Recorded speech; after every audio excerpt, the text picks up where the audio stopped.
À Grignon, chaque année, il y a le Festival de la correspondance. Dans ce festival, vous allez avoir des auteurs qui viennent, qui lisent leurs propres ouvrages. Vous avez par exemple Sylvain et Philippe Tesson qui se font des récitations. Et vous avez eu la chance de rencontrer un père et une fille. Faites le suspense un peu. Pourquoi? Parce qu'en fait, c'est le Festival de la correspondance.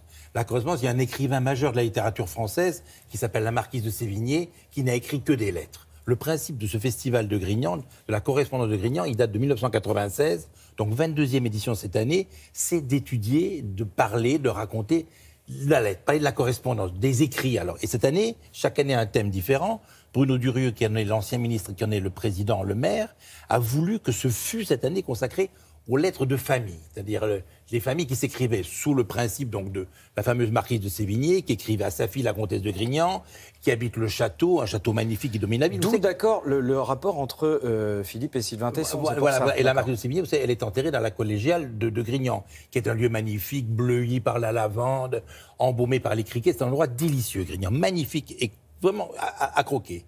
Alors, on a étudié, par exemple, il y avait la correspondance de Théo. Attendez, vous êtes en train. On a vendu quand même qu'il y avait un couple spectaculaire. Oui, mais on n'y arrive toujours pas. Alors, il y a eu Théo et Vincent Van Gogh. Oui. Il y avait Calamity Jane et sa fille, la marquise et la comtesse. Et ils ont eu la bonne idée de venir pour parler de Jack London, grand écrivain américain, qui a écrit des lettres à sa fille, qu'il avait abandonnée, il voyageait de par le monde, il écrivait à sa fille de 12 ans.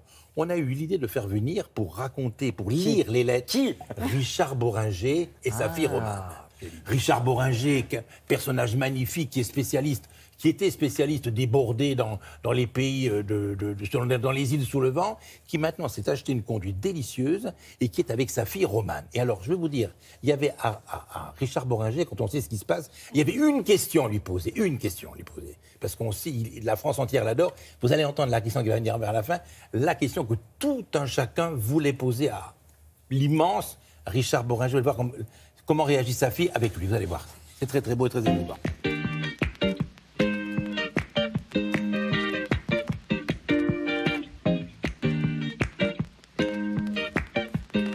C'est charmant ici, c'est charmant. Je me fais l'impression d'être un ours dans un magasin de choses précieuses, ce que je suis d'ailleurs, un ours.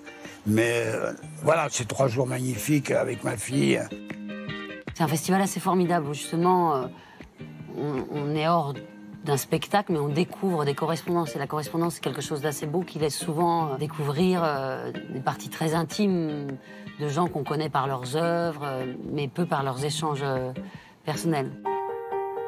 Et là, l'idée est venue de Jérémy Nittmann, qui met donc en place cette lecture. On lui a proposé cette correspondance entre Jack London et sa fille. Il se trouve que moi, j'ai découvert Jack London par mon père, quand j'étais enfant. Donc c'était très lié à notre relation, donc j'étais très enthousiasmée par cette proposition. Dis à maman, de ma part, que les perles et les bagues et tout ce que je t'ai envoyé est pour toi. Tu peux les porter maintenant. N'attends pas d'être plus âgé. Quand j'étais petit, j'adorais les bonbons. Je n'ai jamais eu de bonbons. Ensuite, lorsque j'ai grandi, on m'a dit que je pouvais manger tous les bonbons que je voulais.